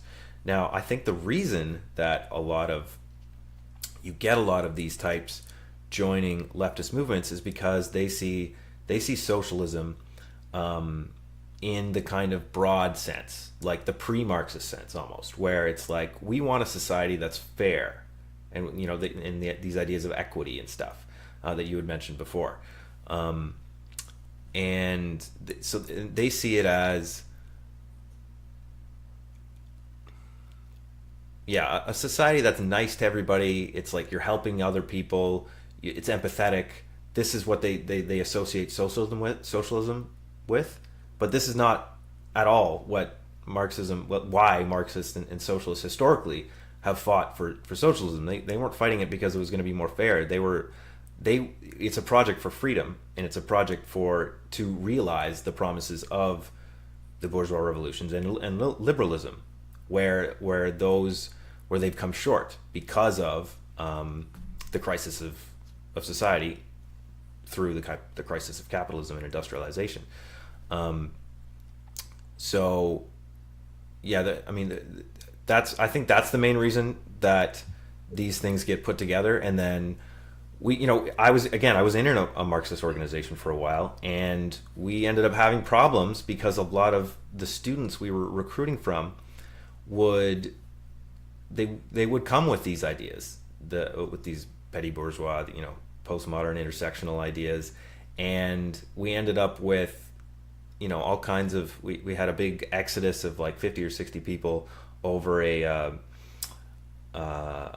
sexual harassment case, and how the organization handled it, and the way the organization was attacked was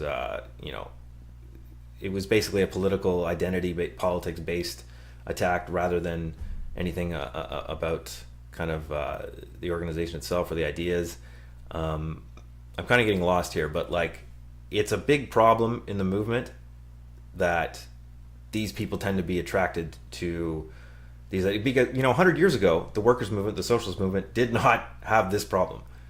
These ideas that have come up out of the I would say the old age of capitalism, like where we're in this neoliberal era of individualization. Everybody's atomized more than ever. Everybody's kind of their own brand now, and identities have become the new religion of, I would say, like, James Lindsay calls it the left or communism, but this is like, really, this stuff is just the manifestation of late capitalism, and we fight against it, I'd say, harder and better than the James Lindsays or the Jordan Petersons. Do you feel like this might, be blasphemous to both the Marxists and the James Lindsays of the world? But do you feel like there's maybe not. This is probably just like impossible, but some sort of like, is like the enemy of my enemy my friend sort of thing, like, or is it just like, you have to fight against this identity politics woke stuff sort of from independent fronts, and like, or is it like, we would love that. What is the greatest, like, or is all this just a distraction? But I feel like this stuff in our culture has such a predominant place that I don't see how the sort of classic liberals in James Lindsay's sense, who want to implement this like more libertarian society with like the classic liberal position, and then like the socialists who want to implement like the overthrow of capitalism. Like, I feel like they're both kind of up against like a hard I think they both have an uphill trajectory to like fight against here, because Yeah, I don't know. So I think that's like an interesting question. James Lindsay has been invited to debate several people who I would qualify as pretty serious Marxists, um, and he's been dodging every one of them, near as I can tell. Um, the people that he has talked to and debated, they're pretty squarely in the kind of DSA, left liberal, anti-capitalist camp. I've never seen him speak to anybody serious before, and I know for a fact he's been challenged by Yeah. some of the more Well, prominent ones. I I'd be very curious to get your recommendations.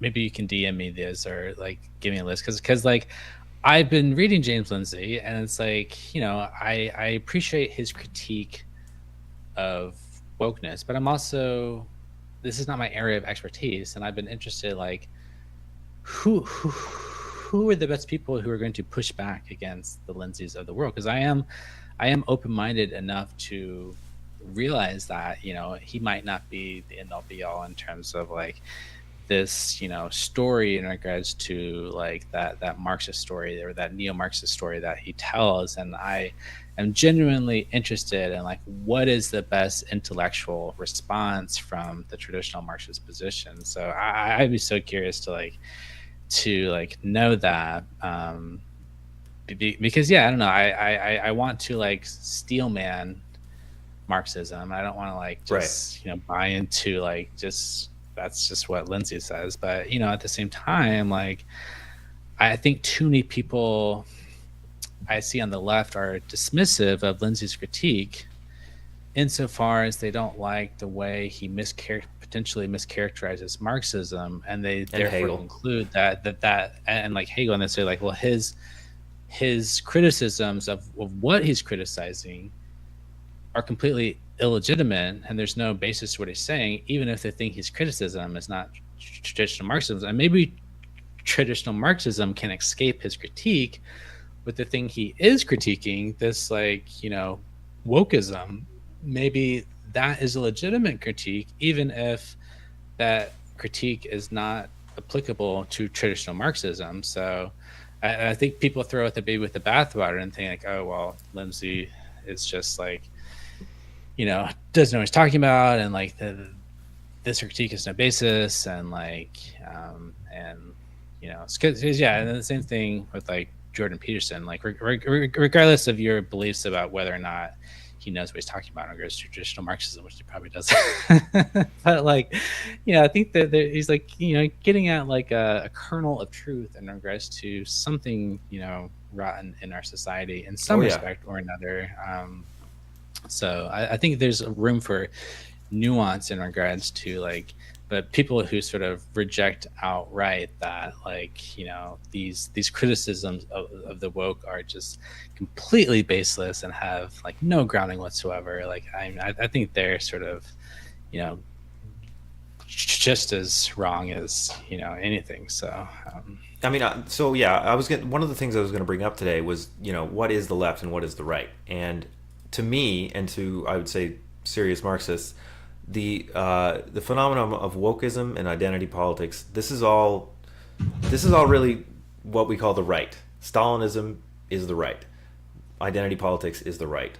All the stuff being talked about in universities, it's nearly all the right. It's a retreat from universalism. So I mean, you could call liberalism is all about universalist politics and policies, and all this stuff is a complete retreat into identitarianism, into dividing people apart from each other, right? Rather like saying that you can be an ally of maybe gay or trans people, but you're not you don't share the same interests. So all these or black people or whatever or disabled people. So all these things because of the standpoint epistemology and the idea that you can't really share interest with somebody who you don't know their worldview. You don't have the lived experience. This is all reactionary bullshit. This is anti-universalist. It's anti-liberal, and Marxism is the critique of the socialist movement to create a society that can realize these, the free speech, the brotherhood, the freedom of assembly, freedom of religion, all these things that bourgeois society and the liberals set out to do, that they can't because of private property and the capitalist mode of production. And again, I lost my thread. What was Well, your it question? seems like if even if wokeism is part of the right, and and like proper Marxism is left of even that, it seems like you must be a pretty lonely person politically. Like, do you feel like you're just like up against like, like I don't know, it just seems like, I don't know, I just, it's so rare for me to run into anyone who self-identifies as a Marxist, as a leftist, socialist, communist, whatever, who has any courage to stand up to this identity politics, particularly on the trans issue, because there's this moral bludgeoning that happens such that they'll just sort of like impugn your moral character and say like, oh, you must want to genocide trans kids, you must hate trans people, you just must be a terrible person, like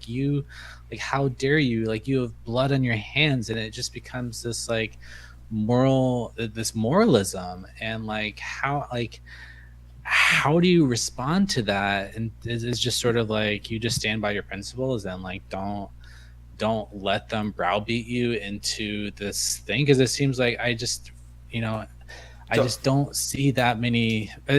Maybe because I just don't know enough Marxists who are like properly engaged in this. I just seems like it's a small minority of like Marxists who are willing to like stand up to this, or maybe standing up to this is not their priority, and Right. they can sort of like acquiesce to this, or sort of like just not talk about it because it's not the thing they're most concerned about, and they're just focused on the Marxism stuff, and they don't want to get involved in this like culture war of like anti-woke versus woke and all this stuff, and that's just a total distraction from their like actual political goals. So I'm just kind of curious, but I've kind of browsed through your Twitter, and it seems like you are sort of retweeting some detransitioners and some stuff, and kind of getting a little bit engaged. Or is that just fun for Twitter? It's like I'm kind of curious like how you see the Marxists, because I just personally don't see hardly anyone. It seems like the only one standing up to this stuff, or talking about it, is like people who are your sort of classic liberals, or your conservatives, or your alt-right, or your neo-reactionaries and stuff like this, and everyone else is just either scared to critique this stuff because they don't want to be lumped in as a transphobe, because like Lord forbid you get called a transphobe, or they're gonna these trans activists are coming to get you fired or something.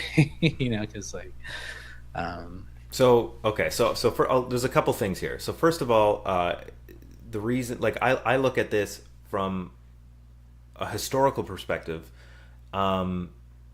similar to one of the organizations you could look up, or YouTube channels you could look up, is the Platypus Affiliated Society, and they're kind of committed to debates and conversations about what was Marxism, and their motto is "The left is dead, long live the left."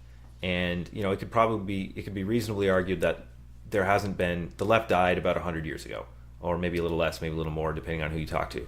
And like the movement for socialism proper died long ago. It was defeated. It was defeated by Stalinism. It was defeated by capitalism. It was defeated by World War. It was defeated. But the memory lives on in twisted forms and untwisted forms. And so there's the gang at Sublation Media YouTube channel. There's myself. My former organization, the IMT, they're Orthodox Trotskyists, so they claim lineage to all the way back to Marx and the First and Second International as well. They're pretty Orthodox now, although I say they've kind of strayed in their more modern analysis of things. If you ask them about analysis from anything else, prior to 20 years ago, I'd say they're pretty good, but they're kind of, I'd say, wading into, they're tailing some of the current left, or what's called the left today. And one of the reason why I'm able to do this and some others aren't, even some of the people who believe the same things I do, but don't come out and say it, is because I am a petty bourgeois small business owner. So I don't have a boss. That is the main thing. I can be. You can try to cancel me. It might have some small effect, but at the end of the day, I run a business and I make money from customers and clients and stuff, and so that's not going to hurt me as much as it's going to hurt any. Most leftists and intellectuals and even Marxists are like, they're academics. Or they're working for institutions, like that can hurt them if they come out and talk about some of this stuff. So, I mean, you can find people, and I follow them all. There's a good group of Marxists who are dedicated to free speech, who are dedicated to being, we see the Democrats as the bigger enemy than the Republicans, frankly, to the prospect of socialism, by far. Trump, for example, like one of Platypus's most famous articles was "Why Not Trump?" Right? So imagine a leftist saying, what's the problem? What's the like? He's no different than Biden or any of these other people. So you don't have to buy into the Marxist theory of history or the law of value and all that stuff. But at the end of the day, like the people who are trying to keep the memory of classical Marxism alive are, I would say, more on the side of classical liberals and Republicans, original classical Republicans, than anything the Democrats have today.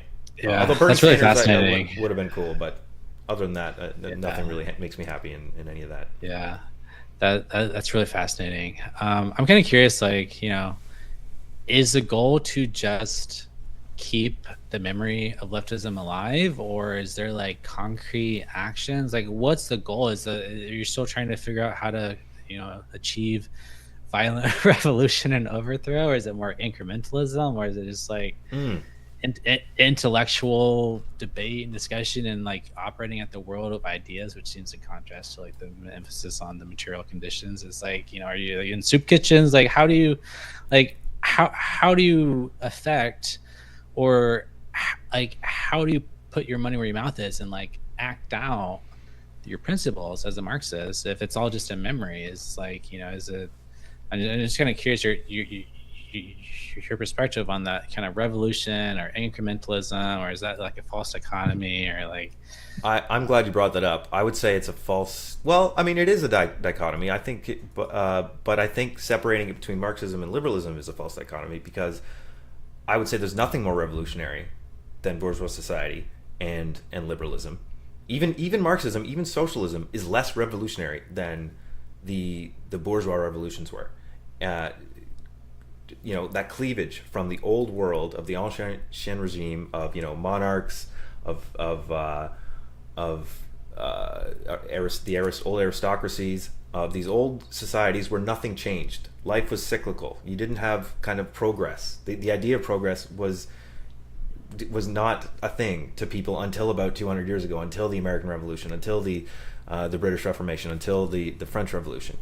And so these were the real revolutionary movements, I think, and they were pretty violent too. So I mean, I would say liberalism, for it to enter into being, required a revolution, because the difference between the American society and French society afterwards was much greater than what late capitalism and socialism will be. So that I would say would be kind of a false dichotomy there. And then the other part of your question was, you asked about, like, how do we get there? Get where? Like, where is the goal still the overthrow of capitalism? Is that still like sure? I mean, goal, capitalism will my opinion is that capitalism is kind of entering its slow breakdown as we speak. If you ask Ted Reese, it'll be another 30, 40 years of kind of slow Well, decline. see, this gets into these debates I used to have with my old DSA friends, where like I'd be like, okay, well, they think we're in late stage capitalism, but how can you know for sure You that can't. these technocrats aren't going to invent fusion energy or something tomorrow, and we're going to like launch into space and start, colonizing the galaxy with the infinite material resources of the solar system and the galaxy? Like, how can you predict So that so the that's answered mechanisms in of technology? in Ted Reese's book, Socialism or Extinction. And the quick answer is that it's not profitable enough to run nuclear power. It's not profitable enough to and to go mine on asteroids for precious metals, because you would need, because the source of profit is labor. If you believe the labor theory of value, which Ricardo and Smith kind of started and Marx picked up on and expanded, then you can't just automate everything and make a fully automated capitalist society, because you can't exploit machines. You can exploit people, therefore you can profit from people. We don't have to get into all that, but that's kind of the theory. And so yeah, the reason keeping classical Marxism alive is important now is because we would still say the left is more or less dead. Again, I was in a Marxist organization, a revolutionary Marxist organization. They may form the kind of germ or the seed of a future party. The problem is they are a political entity without a natural kind of workers movement, organized workers movement, or workers parties, really, anywhere in the world, anywhere in the industrialized world, that's on the move right now. So we have a few Marxists around without the necessary precondition of having that labor movement to actually do the work of pushing the revolution forward. Like, Marxists don't do the revolution; it's the workers that'll push forward with the revolution themselves. Marxists just they're the midwives of this process, this historical process. We don't do it. We can't create it either. So it's a question of kind of waiting around for, and we can try to spark things, but it's a question of waiting around until the labor movement gets back on its feet and gets serious. And some people argue that it will happen organically as conditions worsen and crises deepen. Some people argue that it'll happen for different reasons.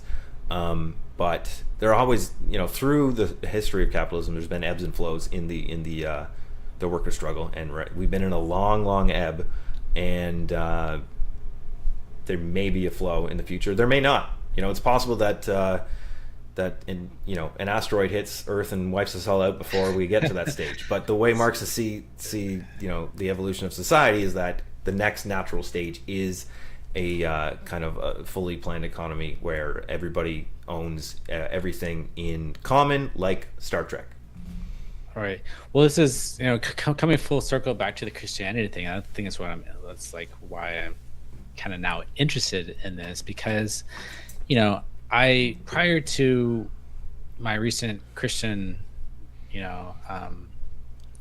experiences, in terms of that religious impulse to buy into that sort of absolute morality in regards to that imperative for social good, which is defined as self-sacrifice, to love your neighbor as yourself, as the primary imperative, to see us all as one in Christ. I think prior to that, I think it was very easy for me psychologically to just like rest content in the selfish egoism of my middle class existence, and just wanting to increase my 401k and focus on my family and my own needs, and do my own thing. Whereas now I feel like I have a more genuine psychological motivation stemming from my religious experiences to provide that motivation to go beyond my self-interest, to go beyond my middle class interest, just for self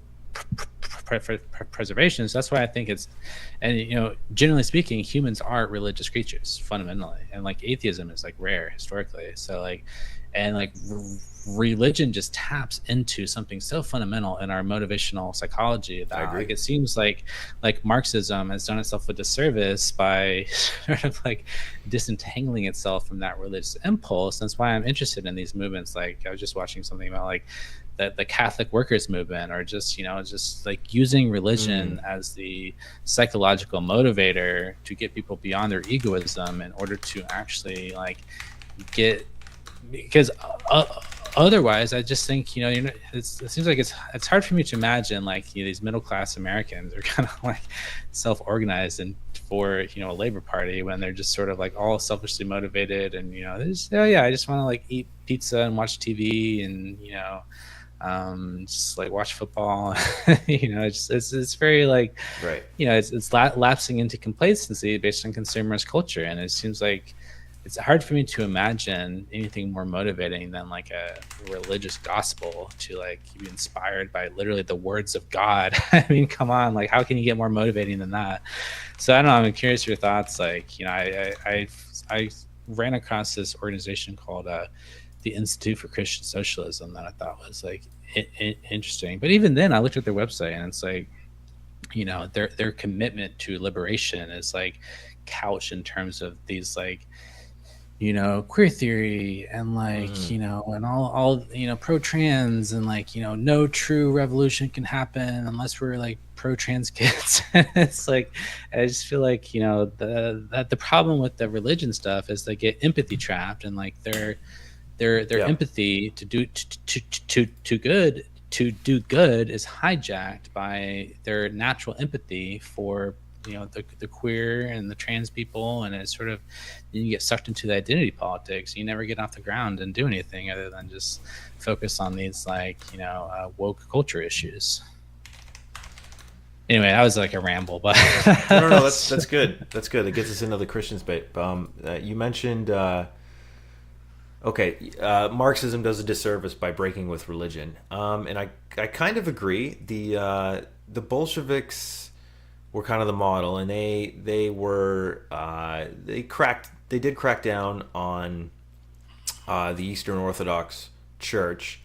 Now I think they had, I could be wrong, and someone can correct me, but I'm pretty sure they had like, from their perspective, good reasons. I'm pretty sure that the church was working with the whites, the counter-revolutionaries, and so so kind of suppressing them was, they thought they had reason to do so. Now, I don't think there's anything necessary in terms of like the way Marxists look at religion is that religion is a kind of a historical phenomenon that comes about at a particular time in human history, because of with the rise of agriculture and then civilization, and the kind of how the form of religion switches along those lines too. Like we get to Greece, or sorry, Rome, and the fall of Rome, and then this completes this process of turning multiple gods into kind of one god, and the kind of progressive nature of that. And anyway, I'm kind of getting ahead of myself here, but yes. So the idea would be that as humans evolve to be more and more advanced, kind of like this kind of spiral dynamics where like our consciousness is evolving to ever higher planes. We're gonna like evolve. We're gonna like evolve out of religion, because religion is like it's an idea for the primitives, and as society becomes more advanced, we're gonna like move beyond our need for the psychological opiate of religion. Is that sort of the classic Marxist idea? it would be more that like it would be more that the religion would wither away. Like you wouldn't need to suppress religion. You wouldn't need to crush religion. It would on its own wither away because, as you said, humans are inherently religious. I believe that. I believe that 100%. There's something in the human psyche that makes this notion of God and religion, and the idea of coming together and practicing, I don't know, praying and practicing things together, and worshiping. There's something in the psyche. There's a place for that, and I think what Marxists would argue is that the solidarity with each other and entering into projects beyond the self. This is what religion kind of fulfills, and this is what socialism would also do. So you would have this break with the individualism of consumer society and capitalist society, and this breakage from community bonds, from family, right? Like, there's no greater threat to the family and to community and to the church than capitalist society. This is why so many conservatives and reactionaries were also against capitalist society and wrote against for a return to old times, and why the new right today is very critical of neoliberal capitalist society, right? So I mean, this is not, it's not just lefties that there's a good reason why so many conservatives are falling back to the Roman Catholic Church and the Orthodox Church, because there's sort of this like appeal to ancient tradition that like rooting ourselves in the ancient past is going to be the solution to like getting us beyond the decadence of liberal hedonistic society, which has led to their mind all these perversions like homosexuality and transgenderism and all this stuff. So it's like, because you do lose something in modernity and in liberal society and in capitalism. You lose this kind of orientation towards what is my purpose in life, why do I exist, right? That is thrown away, and while you gain some freedom there, you lose this, like, what the hell am I living for? You lose this purpose, this predetermined thing. Right. Have you heard of meta-modernism? Have you ever heard of that? Maybe no, I don't think so. It's this interesting like philosophical movement where they sort of like look at like modernism, and then postmodernism is reaction to modernism. Well, meta-modernism is a synthesis of modernism and postmodernism that sort of like it like realizes that we can never really get truly beyond the irony and cynicism of postmodernism, but at the same time it's return to sincerity, it's return to grand narratives, and sort of recognizing that one of the most fundamental crises of modern life is this crisis of meaning, what they call like the meta crisis, where we sort of like have this, what we said, we don't have the purpose, we don't have this meaning, but we're sort of like too modern to go back to that sort of like idealistic romanticism of the past. We're sort of like too warped by the cynicism of postmodernism, where we're like too hyper aware and too ironic to ever return to the glorious past. But at the same time, we're like, you need to synthesize modernism and postmodernism into something where we return to sincerity and move away from all this like irony and cynicism. So it's a really interesting philosophical movement, because they kind of like connect like this idea from cognitive science that core to the human brain is like this sense making, this like this need to like make meaning of things, and the sort of like death of God in the classic Nietzschean sense is sort of like remove that, which is why this appeal to the Roman Catholics, to the Orthodox Church, going back to that conservative tradition is like so appealing, because it provides an answer. But the problem is, it's like it's also it's reactionary, and so depending on your thoughts on that, you might say like, well, we don't want to go back to a world where we're like anti-gay, or like we're not pro-gay marriage, but yeah, I don't know. So it's I don't think there's good answers all around, but I think it is touching on a need for some type of new synthesis beyond just the mere cynicism, the mere ironies of the postmodernism, where it's all just like meme culture and like cynicism and irony and layers of like irony and someone like David Foster Wallace was connected to this new sincerity movement, where he talked a lot about returning to sincerity and kind of getting away from like postmodern like irony. And yeah, no, I would recommend checking it out. It's pretty interesting. A lot of interesting people talking, in the meta modernism is the thing. So I would argue that this movement like that you just described, or like the polyamory people, like all of these movements that are kind of looking to, all right, change the way we think and change the way we live. The point for Marxists would be like, these are premature. They're premature. They're prematurely ejaculating when we haven't been. You need. It's not going to work. It's like the anarchists living in the communes in the forest. It's not going. You're not going to change society. It's not going to work. Other than in maybe some isolated context, but like the conditions of society need to change in order for all of these possibilities to be realized.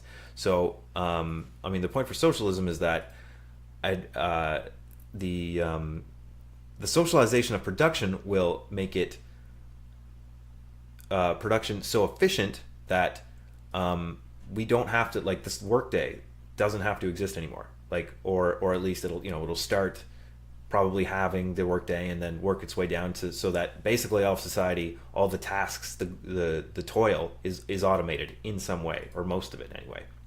Time plus energy with the potential for recognition and repetition, in order to actually try out all these things. In fact, there probably will be a proliferation of religions and cults and all kinds of things, because people will have, society will have reached a level where you'll have nothing to do except for go after the things that interest you and try out different ways of being. Well, this is something that this kind of connects back to the whole, the gender ideology thing. This is something I've been interested to analyze on my channel. I have a couple of videos about this, about how the gender ideology movement is really, there's a strong parallels between seeing it as a new religious movement, as a sort of cultic religious phenomenon, such that it satisfies all these needs, all these basic needs for identity and purpose and meaning. And you're sort of like, you go on this inner journey and discover your true self, and you discover your true self, your life is going to change for the better. And the discovery of your true gender is akin to like a sort of religious conversion experience. You get like all this love bombing and praise, and sort of special language, and there's like rituals of body modification. It's like, if you look at all the parallels, it's like strikingly similar to like a lot of like cultic and new religious phenomenon. And one of the pushbacks that I've gotten a lot on my on my whole Christian journey is like, oh, well, you just traded one cult for another cult. So it's sort of like, people sort of say that, like, well, like, I ought to just like embrace reality, but somehow like, the fact that I like detransitioned, I left one cult, and now I entered like another cult. It just kind of shows that like my mind is like inherently yearning for this like sense of purpose and this like identitarian, like, and if I was a true Stoic, I would like just embrace, the like reality of like atheism and nihilism, like, face reality head on or something. I don't know. I just think it's really, really, really, really interesting, and it's been like I've seen a lot of good analyses, but I think increasingly this is, going to emerge as one of the more powerful critiques of gender ideology, is seeing it through the lens of a new religion. And I know people have also looked at wokeism through the religious lens, like John McWhorter. He has a book called Woke Racism, where he talks about it as this sort of anti-racist, third wave anti-racism, in the vein of like Robin DiAngelo and stuff, is sort of a new religion, a new religious impulse, because it kind of has this like zealotry that you don't see anywhere else other than religion. The sphere of religion, it sort of gives rise to this like incredibly zealous thing where it becomes like, your main purpose in life is to toppling these like power systems and stuff. And if you're not devoting your entire life to toppling these power systems, then you're sort of like, not living up to like your ethical calling or something. Yeah, I mean, this is the nice thing about me transitioning from a regular old leftist to a Marxist is I stopped having to worry about that kind of crap.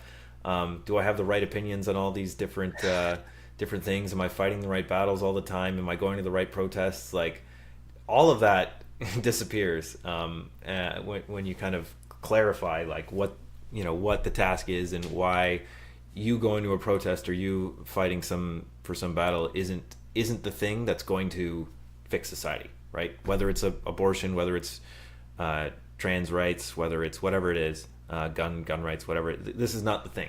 It's not going to be the thing that fixes society and changes things and make things better.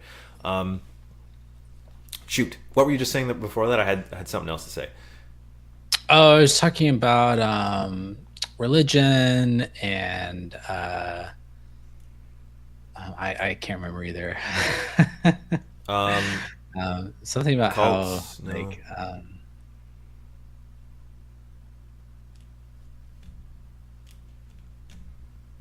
No, there was something good there. Shoot. Um, Leftism, James Lindsay. Oh, right. That's what I was going to say. So yeah, when I started my YouTube career, like in 2018 or so, the first I started it with a series called "Baby, It's Dumb Outside," and it was basically a critique, attempted to be a Marxist critique of both wokeism and Jordan Peterson in particular, because he was the one talking. He was the one who had the critique of wokeism that everybody was talking about at the time, or was available to them. And so, I compared, and I used a lot of James Lindsay at the time. I used in some of my videos, I borrowed a lot of James Lindsay's kind of arguments and footage, and especially on this question of like the new religion, the new secular religion of wokeness. And I would say it's become the new ideology of the ruling class. Like they've really, it started in the universities. It started at this kind of petty bourgeois level among academics, and by the 90s, the 2000s especially, well, actually the 2010s especially, the ruling class kind of saw the value in these ideas, because now they're taught, they're in every HR department, right? They're used to discipline and divide workers against each other. You're black, you're gay, you guys aren't on the same team. Don't bother organizing. You can't. You don't have the same shared interests. This is perfect for them. This division, these ideas are all now basically adopted by, like, there's a small segment of the ruling class that isn't this way. But like right now, the Democratic Party and the corporate America are kind of simpatico on this ideology and wokeism, and because they think it helps them. They think it gives them this veneer of radicalism and of progressivism, while basically going about their business as they were before. Right? This is the world, the WEF, the World Economic Forum. This is all just like, how do we keep things going the way they were before? How do we actually keep centralizing power even more than it already is, centralizing capital even more than it already is, while pretending to be stakeholders in this world, and giving it a nice veneer of radicalism. right. And also the sort of bureaucratic apparatus to run all these DEI workshops and stuff. I mean, it's like a $9 billion industry, so there's definitely like a I mean, I guess you're going to critique it from a late capitalist perspective. That'd be one. Follow the money. There's a lot of money It's a lot of money. in this stuff, but hey, listen, I think this has been great, but I think I gonna wrap it up if that's okay with you. Oh yeah, we've gone over time. But yeah, thanks for coming on. If there's anything else you want to chat about in the future, we it's been a great discussion. So might be worth it again. But for now, thanks everybody for watching. Definitely follow Mr. Ray Alex Williams on Twitter and on YouTube. I left links to those in the description. And yeah, bye for now. All right. See ya.